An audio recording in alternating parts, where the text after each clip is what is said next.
Wynand Jacobs joining me on the program now. Kia ora, good morning. Thanks for your time.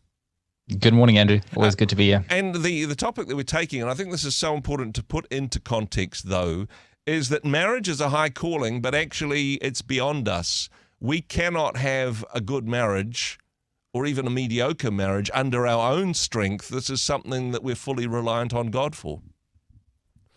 Well, yes, that's the thing, right? The case that's made for marriage, is all around finding your soulmate and this person that satisfies everything in you and all that. But ultimately, marriage, the way God designed it, is the other way around. It's all about serving and serving this person. And I'll be the first to say that that's not always easy to do. Yeah. But the encouragement is that we don't actually have to do it in our own strength. Mm-hmm. Yeah, no, that is so important. And I suppose there's all times, there's always going to be seasons where, hey, we want to do our best. We want to serve our husband or wife. We want to be the best person that we can be. But there are going to be days when our tanks are empty and we're just going to need some spiritual uplift on this one, right? Yeah, so when the Bible talks about marriage, it talks about a few things in relation to how we are to submit to one another, how we are to love one another, how we are to serve one another. To the husbands, it actually says, lay down your life. To the wife, it says, submit to your husband as unto the Lord. And there's discussion around what exactly those things would mean. Mm-hmm. But I think both of those angles and those callings that we are called to as husband and wife in marriage are things that our fleshly desires actually fight against. These are things that I don't wake up in the morning and think, hey, how can I be selfless today? Usually I wake up in the morning and I think, where's my coffee? Or something like that, So if we're really honest with ourselves, our inherent nature is often one of selfishness. But we are changed as we spend time in the presence of the Lord through prayer, through reading Bible, through sometimes journaling, many ways that people connect to God. But in essence, we're not just our flesh. We're not just a body, with the spirit. We're actually body, soul, and spirit. And part of our design is connecting with God and actually realizing that our walk as Christians is not just in our own strength, but it's actually in the strength of God.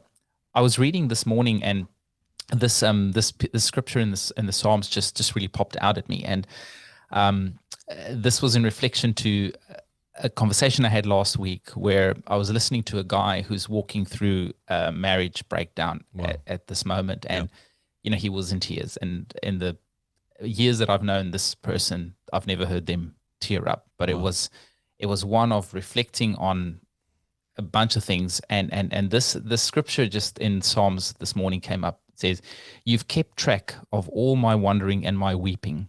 You've stored my many tears in your bottle. Not one will be lost, for they are all recorded in your book of remembrance." And then this next verse, "The very moment I call to you for a father's help, the tide of battle turns and my enemies flee." Wow.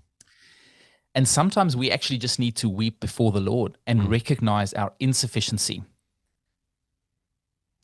And that's my encouragement to you today is the moment we do that, the moment we actually say, God, this that I'm walking through right now is actually beyond me. That's the moment where God just swoops in and he says, perfect. Now I've got you right where I need you. Now let's walk together. Yeah, and actually, sometimes we need that in life. We need to get to the end of our own self-sufficiency, recognize our need for God, and that takes us farther and deeper in that regard. Now, when the marriage relationship is working well, then hopefully not only your relationship with God is encouraging your marriage, but your relationship in your marriage is encouraging your relationship with God. And when that's all working well, then that can be a beautiful thing. But just recognizing there are times and there are seasons, and I'm sure there'll be people listening to this at the moment who may be in those difficult seasons. So a wonderful word of encouragement to lean into God in those tough seasons. Wynand, just before we go, that psalm, that scripture again, if people wanted to look that up, to perhaps pray through that, to meditate on that today if they're going through a tough season, what was the reference there? Yeah, I was reading Psalms 56, verse 8 and 9. Yeah, no, thank you. And as I maybe land the plane with a closing thought today, we say this to our attendees at the weekend, remember all the time, is turn to your mate and tell them, you're not my enemy. Yeah. The reality is marriages suffer when we turn on each other and make each other the enemy, and we forget that the real enemy that would like to destroy our marriage and our families and our society, if you will, the real enemy is actually only defeated by yielding to God and submitting ourselves in prayer. And so that's my encouragement. Don't do it alone. Yeah, no, such good stuff indeed. And hey, would certainly encourage people to find out more, to get some resources and some support, to perhaps pray through that psalm. And hey, don't do it alone. If you're really struggling in the marriage area, familylife.nz, a great place to go. Some wonderful resources and encouragement and support in that space. Wynand, thank you for what you do. Thank you for your ministry. And thanks for joining us today. Ditto. Thanks, Andrew. Hey, thanks very much for joining us in the Rhema studio. Thanks very much for watching the interview. It's kind of nice to have an audience, actually. And if you did like what you watched, then do give us a like, do give us the thumbs up. And if you'd like to see more interviews like that one, or perhaps even better, subscribe and those interviews will come straight to you. Don't forget to turn on your notifications, and we'll see you in the next one. Cheers.